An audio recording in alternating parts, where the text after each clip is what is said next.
আপনাদের লেখায় সাজানো ঘর শুরু করি।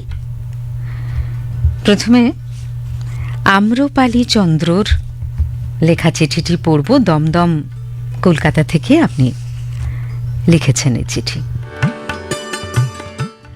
শ্রীময়ী প্রাত্যহিকীকে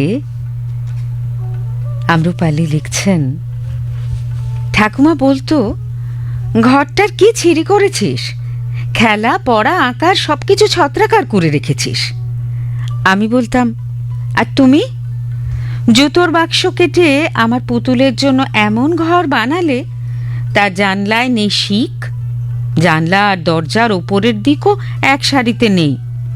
ঘরগুলোর ছিঁড়ি ছাদে আমাকে আবার হাত লাগাতে হলো। ঘরের মধ্যে কম আলোয় বাঁচে এমন ছোট্ট ছোট্ট গাছও রাখুনি। ঘরের ছাদে কাক, 3টে শালিকও নেই।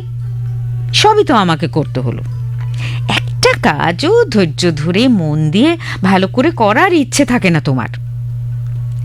আজ বুঝি পুতুলের ঘরটা যে 12x11 ফুটের বড় ঘরে থাকতো তা আমার চোখেই পড়েনি।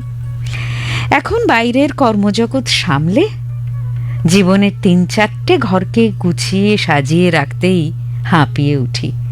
ওহ, ঘরের অন্যান্য সদস্যরা যদি একটু বুঝদার হতো। আবার বলে, গুছিয়ে রাখলে নাকি তারা কোনো জিনিসই খুঁজে পায় না।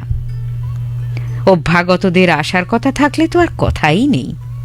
আমার ওপর তখন বর্ষিত হয়, কুঞ্জ সাজাও গো। নিজেকে তখন কাক ভাবি, আর আত্মীয় স্বজনদের কোকিল। যেন কাকের বাসায় কোকিলের ক্ষণিকের তরে আসা আর ডিম পাড়া। রোজগারের তাগিদে ঘরের বাইরে থেকে শ্রান্ত হয়ে ঘরে ফেরা।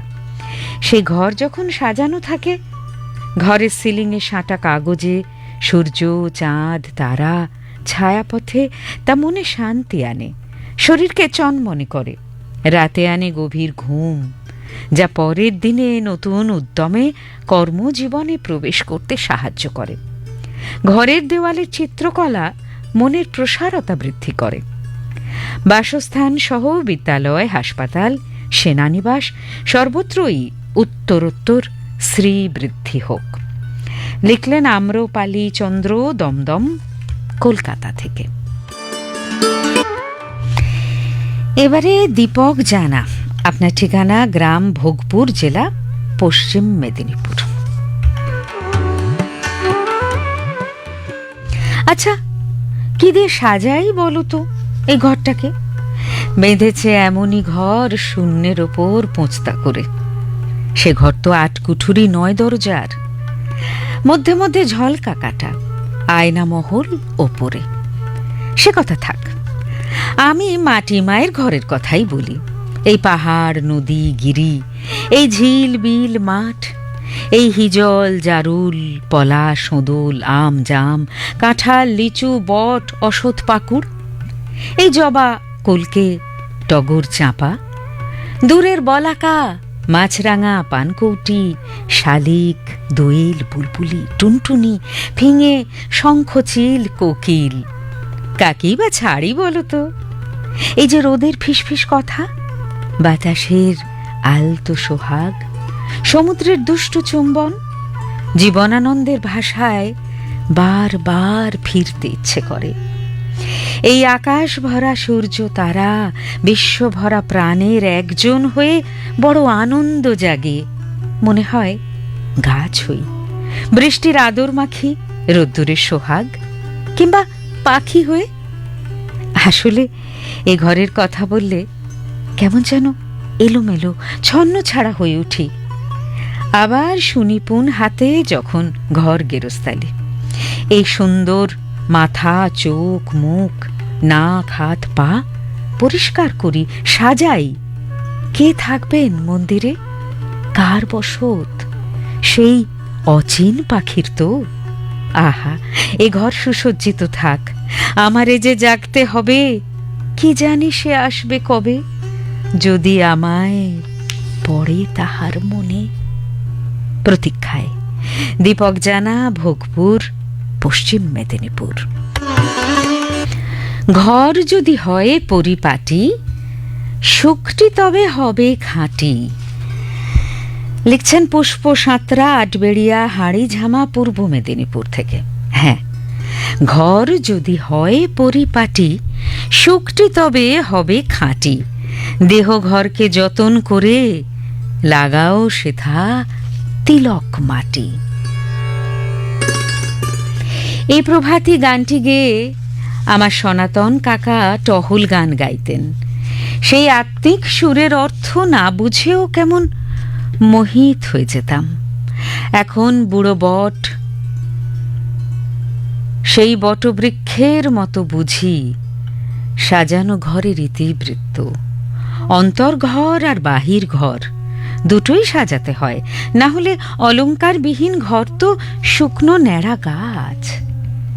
মাথা গোঁজার আশ্রয় হলো ঘর। সাজানো ঘরের অনুভূতি আলাদা। সাজানো ঘর হলো সুখের উৎস, আনন্দের উৎসব। ঠোঁটে খড়কুটো আবাসনে নিপুণ শিল্পীর মতো পাখিও বাসা বানায়। আমরা ঘর সাজাতে গিয়ে ঘোরে পড়ে যাই। মানুষই সাজানো ঘরে সুখ ভোগ করে। ঘর তো কারো পরিচয় নয়, তবুও সাজাই। সাজানো ঘরেতে মনের শিল্প সত্তা, সৌন্দর্য ও রুচির বহিঃপ্রকাশ ঘটে। ঘরের প্রবেশ মুখের বাঁ দিকে তুলসী মঞ্চ, সদর দরজায় টাঙানো বাবা মায়ের ছবি। উঠোনে খেলা করে আলোর জাফরি কাটা দিন রাত। পূব দিক থেকে বেলজুঁইয়ের সুবাসে ম ম প্রাণ। দেওয়ালে ও মেঝেতে খড়ি মাটির লক্ষ্মীর আলপনার কারুকৃতি। দক্ষিণ দুয়ারি ঘরে অবিরত হাওয়া খুনসুটি করে। হ্যাঁ, এই আমার স্বর্গপুরী। প্রকৃতি একটি সাজানো ঘর। আমরা ঘর বানিয়ে সাজাই। এই সাজানো ঘরে বাস করে সুখ, দুঃখ, আনন্দ। আমাদের দেহটিও একটি সাজানো ঘর। একবার ঢুকে পড়তে পারলেই কত আলো।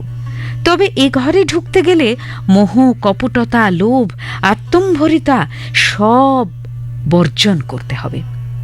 সংযত চিত্তে সাজানো ঘরের দাওয়ায় বসে প্রতি সকাল হোক প্রার্থনাময়। তখন বুকের ঘরে অনুরণিত হবে বাঁশির ধুন। হরি ওম তৎসৎ, হরি ওম তৎসৎ, হরি ওম তৎসৎ। পুষ্প সাঁতরা, আটবেড়িয়া, হাড়িঝামা, পূর্ব মেদিনীপুর। সাজানো ঘর। ইপ্সিতা ঘোষ বিশ্বাস লিখছেন গরিফা, নৈহাটি থেকে।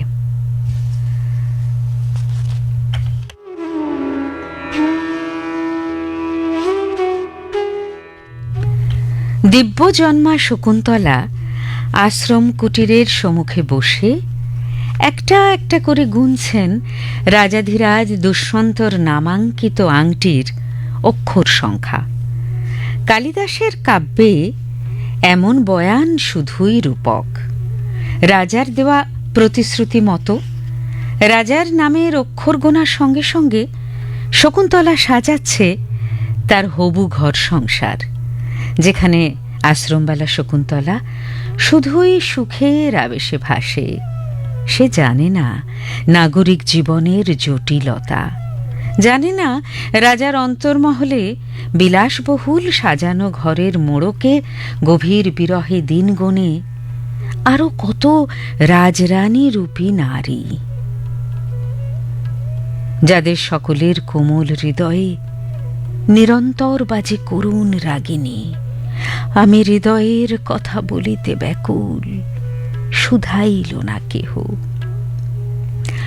কবিগুরুর লেখনীতে সুরানীর স্বাদ মেটাতে গিয়ে বারবার মহারাজের আকুল কণ্ঠে শুনি, তোমার কি হয়েছে, কি চাই? তকতকে লেপা মাটির কুটিরের ঝকঝকে সাজানো ঘরে পুত্রকে নিয়ে শান্তিতে থাকা দুয়োরানীকে দেখে হিংসায় জ্বলে যাওয়া সুরানীর মন আক্ষেপ করে ওঠে। সুরানী হয়েও যে কি চাই সে কথা লজ্জায় কাউকে বলতে পারি না। সাজানো ঘরের আকাঙ্ক্ষায় ছটফট করে বলে সে, ওই দুয়োরানীর দুঃখ আমি চাই। এই তো গেল কাব্য কবিতার কথা, সংসারে এমনি কত শত শকুন্তলা সুয়োরানীরা সাজানো ঘরের আকাঙ্ক্ষায় মাথা কুটে মরে। তেমনি এক বিরোহিণী শকুন্তলা ছিলেন আমার শান্ত স্বভাবের মাসতুত ননদ বুলবুল দিদি। না, স্বামী তার দুষ্যন্ত রাজ ছিলেন না। রংকলের চাকরি হারিয়ে সুন্দরী স্ত্রীকে রেখে ভিন রাজ্যে গিয়েছিলেন কাজে। প্রতিশ্রুতি ছিল টাকা জমিয়ে নতুন বাড়িতে সাজাবে ঘর দুজনে। ততদিন সে একাই থাকুক তার ভাগের ছোট্ট ঘরটিতে। প্রায়শই দেখতাম আমার শাশুড়ি মাকে নিয়ে দিদি সন্ধ্যায় বেরোতো ঘর সাজানো রকমারি জিনিস বাসনপত্র কিনতে। কোথায় যে রেখে দিত ওই ছোট্ট ঘরের কোণে কোনোদিন বুঝিনি। সকলের অগোচরে একলা ঘরে অনীহায় হাই সুগার আর থাইরয়েডের অসুখে ক্ষয়ে যাচ্ছিল সে। স্বামীর ফেরার অপেক্ষায় একটি সাজানো ঘরের আশায় চেয়ে চেয়ে একদিন তার খাঁচার অচিন পাখি উড়ান দিল অন্য কোথাও, অন্য কোনোখানে সাজানো ঘরের সন্ধানে। উঠোনে তুলসী তলায় যেদিন মাথা ভর্তি সিঁদুর পরে দিদি গেল শেষ যাত্রায়, চোখের জলে ভেসে জামাইবাবু খাটের নিচে ঝালর দেওয়া পর্দা সরিয়ে দেখলেন তার সাজানো ঘর। কত আশা নিয়ে একটা একটা করে সংগ্রহ করেছে কত জিনিস। সাজানো ঘরের সেই গৃহলক্ষ্মীকে চিরতরে বিসর্জনে যেতে হলো কেবলমাত্র অবহেলার অপেক্ষায়। ভেঙে গেল আরেকটি সাজানো ঘরের স্বপ্ন। কাব্যদুখী শকুন্তলার সঙ্গে এক সুরে মিলে গেল সংসারে উপেক্ষিতা বুলবুলদের দুঃখ রাগিনী। সে তো এলো না, সে তো এলো না যারে সঁপিলাম এই প্রাণ ও মন দেহ। আমি হৃদয়ের কথা বলিতে ব্যাকুল, শুধাইল না কেহ।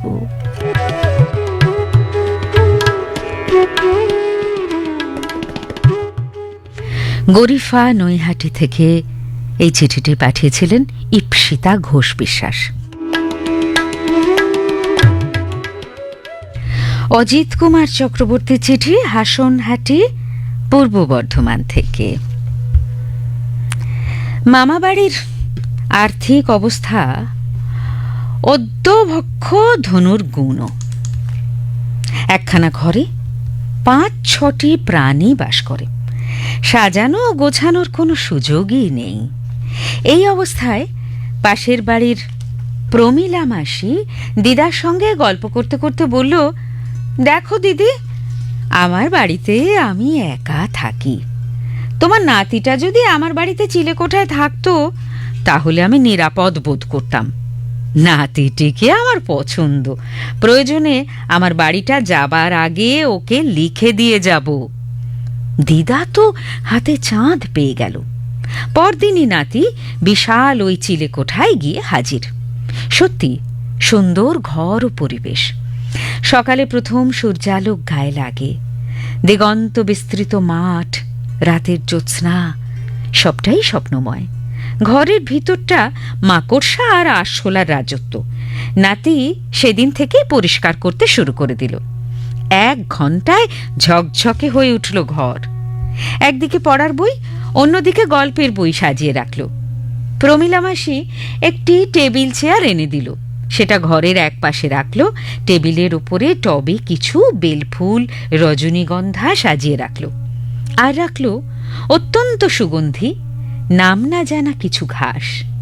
ঘরখানা পারিজাত বাগান হয়ে উঠল। পাশে বেশ খানিকটা ফাঁকা জায়গা ছিল বিশ্রামের জন্য। পরিষ্কার করার সময় নাতি দেখেছিল একটি ছোট্ট গর্ত, ভিতরে কি যেন একটা ছিল। ও কিছু নয় বলে সাজানো গোছানোর দিকে মন দিল। পরীক্ষার রেজাল্ট বেরিয়েছে।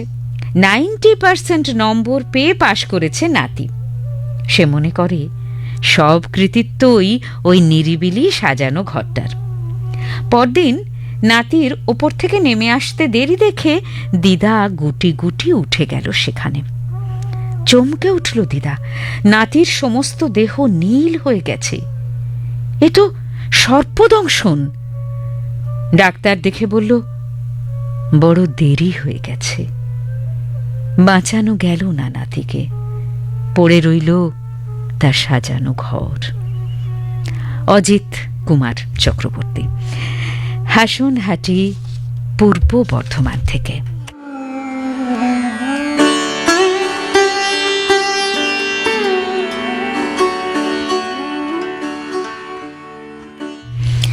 শাশ্বতী রায় আপনার লেখাটি পড়ি। ব্রহ্মপুর, কলকাতা থেকে লিখছেন এই চিঠি। তার চলাফেরার শব্দে আমি টের পেয়ে যাই বেলা 8টা বাজে। রোদ জানলা দিয়ে ঘরের ভিতর এসে পড়েছে, আর সে এসে বসেছে আমার ঘরের জানলার শিকের ওপর, চিকচিক করে ডাকছে। আমি বুঝে যাই তার উদ্দেশ্য। সে এবার জায়গা নির্বাচিত করবে, বানাবে তার বাসা, আর সেই বাসাকেই সাজিয়ে গুছিয়ে তৈরি করবে তার নিজস্ব একান্ত একটি ঘর। সে মানে পাখি, চড়ুই পাখি। ওরা যে মানুষের সাহচর্য পছন্দ করে তা আমি জানি, তাই লোকালয়ের আশপাশে সর্বক্ষণ ঘোরাঘুরি করে। ঘর বানায় বাড়ির ঘুলঘুলি, কড়ি কাঠ বা ছাদের কোনো কার্নিশে, যেখানে যেমন সুবিধে পাওয়া যায়। কিন্তু মুশকিল হলো আজকাল শহরাঞ্চলে বাসাবাড়ির বড় অভাব। সবই তো ফ্ল্যাট বাড়ি, সেখানে ওসব নেই। তাই অনেকক্ষণ আমার ফ্ল্যাটের এ ঘর ও ঘর ঘুরে বেড়ালো সে। অবশেষে পছন্দ করলো আমার বুকশেলফের ওপরে কোণার একটি অংশকে। এরপর শুরু হলো তার কার্যকলাপ। জড়ো করতে শুরু করলো ঘাস, খড়কুটো, শুকনো পাতা, পালক প্রভৃতি। এসব সে সংগ্রহ করলো নানা জায়গা থেকে। আমি প্রতিদিন মনোযোগ দিয়ে ওর এসব কাজকর্ম দেখি। দিনের একটা সময় সে আসে, তারপর শুরু হয় তার বাসা বানানো। বেশ কিছুটা বাসা তৈরি হয়ে গেলে একদিন নিয়ে এলো সঙ্গিনীকে, যার সঙ্গে সে ঘর বাঁধবে তার পছন্দ হওয়া চাই তো। সবকিছু ঘুরে ঘুরে দেখলো সঙ্গিনী। মনে হলো বাসাটি তার পছন্দ হয়েছে। এক সময় বাসা তৈরি হলো। সুন্দর ঘাসপাতা, খড়কুটো আর পালক দিয়ে যে ঘর তৈরি হলো তা দেখবার মতো। যেমন সাজানো গোছানো, তেমনি তার বাহার। এরপর বেশ কিছুদিন কেটে গেছে। নানা কাজে ওদের সংসারের দিকে খেয়াল রাখতে পারিনি। এক ছুটির দিন হাতে কাপ নিয়ে জানলার ধারে বসে বাইরের দৃশ্য দেখছি। এমন সময় কিচকিচ শব্দে মুখ তুলে সেদিকে তাকিয়ে আমি তো তাজ্জব বনে গেলাম। দেখি চড়ুই আর স্ত্রী চড়ুইয়ের পাশে তাদের 3টে ছানাপোনা এক নাগাড়ে ডেকে চলেছে। আর মা বাবার মুখ দেখে মনে হচ্ছে এই সাজানো ঘরে সন্তান সহ সত্যিই তারা সুখী দম্পতি। শাশ্বতী রায় লিখলেন ব্রহ্মপুর, কলকাতা থেকে। রূপা রায় আপনার চিঠি রিষড়া, হুগলি থেকে। ছোটবেলা থেকেই আমি ছবি আঁকতে ভালোবাসতাম। তখন ঘর সাজাতাম আমার আঁকা ছবি দিয়ে। আর শখ ছিল গানের ক্যাসেট কেনার।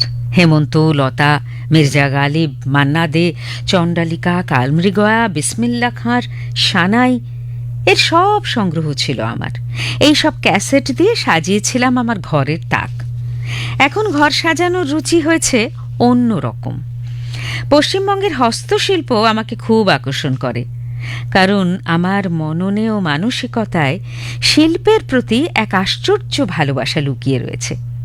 তাই আমার গৃহসজ্জায় প্রতিটি কোণই সেজে উঠেছে বিভিন্ন ধরনের হস্তশিল্প দিয়ে। পশ্চিম মেদিনীপুরের পিংলা থেকে আনা পটচিত্র, বর্ধমানের নতুন গ্রামের কাঠের পেঁচা, বাঁকুড়ার মাটির ঘোড়া, বর্ধমানের গুসকরার দরিয়াপুর গ্রামের ডোকরার দুর্গা মূর্তি, এইসব দিয়ে সাজিয়ে তুলেছি আমার ভালোবাসাটি। তবে ঘর তখনই সাজিয়ে তোলা যায় যখন পরিবারের সবার মধ্যে থাকে সম্মান, শ্রদ্ধা আর ভালোবাসা। সেই পরিপূর্ণতায় থাকে পরম পাওয়ার অনুভূতি। তখনই রঙিন হয়ে ওঠে সাজানো ঘরের চার দেয়াল আর আমাদের এই মনটা। নমস্কার জানিয়েছেন সকলকে রূপা রায়। চিঠি পাঠিয়েছেন রিষড়া, হুগলি থেকে। অবনী কুমার ঘোষ, রেডমন্ড, সিয়াটেল, উত্তর আমেরিকা থেকে। আপনি লিখছেন, ছোট্ট বাবুই বললে হেসে বন্ধু চড়াইকে, কষ্ট পাই তবু থাকি নিজের বাসায়, পাকা হোক তবু ভাই পরেরও বাসা, নিজ হাতে গড়া মোর কাঁচা ঘর খাসা। স্বাধীনচেতা বাবুইয়ের আত্মসম্মানবোধের প্রকাশ এ উক্তিতেই। শৈশবে দেখেছি তার সুনিপুণ শিল্পী সত্তা ও অধ্যবসায় গড়া ঝুলন্ত বাসাটি, পরম মমতায় সাজানো নয়নাভিরাম তার ঘর। সে সামান্য গোময় এনে তাতে জোনাকি আটকে তার মায়াবী আলোকে ঘর সাজায় ও স্বপ্নময় রাত্রি যাপন করে মহা সুখে। সময়কালে সে ঘরও পরিত্যক্ত হয়। গুটি পোকার লার্ভা বিস্ময়কর নির্মাণ শৈলীতে ঘর সাজিয়ে নিজ বিবর্তন পর্ব শেষে মনোহর এক প্রজাপতি রূপে প্রতিভাত হয়। ছিন্ন সাজানো ঘরটি গাছে ঝুলে একাকী। মৌমাছির আবাস সাজানোর গঠন প্রণালী ও শিল্প সুষমা বিস্ময়কর। সদা ব্যস্ততায় তারা সকলে বেঁধে বেঁধে থাকে। মধু সংগ্রহ ও সন্তান প্রতিপালন শেষে অমন সাজানো ঘর তারা পরিত্যাগ করলে চিলেকোঠার প্রান্ত তার স্মৃতি বহন করে। মানুষও এই নিয়ম নিগড়েই বাঁধা। পূর্বের সাদামাটা ঘর ফেলে কিছুটা বাধ্য হয়েই ইট পাথরের গগনচুম্বী অট্টালিকায় বহু ভোগ্য পণ্য ও বৈভব সমাহারে সে ঘর সাজায়। পারিবারিক সমস্যা, ভোগবিলাসের অনীহা ও বয়সের ভারে সে ক্রমেই ভীত হয়। সাজানো ঘর আকর্ষণ হারায়। মনে আসে বৈরাগ্য। শখের ঘর একা হয়। কাঁটালতা, শ্যাওলা আর ধুলো জমে। সাধের আবাস অব্যক্ত বেদনায় বলে, তোমাকে ভুলি নাই, ভুলি নাই। কর্তা বা গিন্নিমার স্মরণে তখন উপনিষদ। সর্বম বস্তুং ভয়ান্বিতাং ভুবি নৃণা বৈরাগ্যং এব অভয়ম। জগতের সকল বস্তুই ভয়ে যুক্ত, অভয় একমাত্র বৈরাগ্যেই।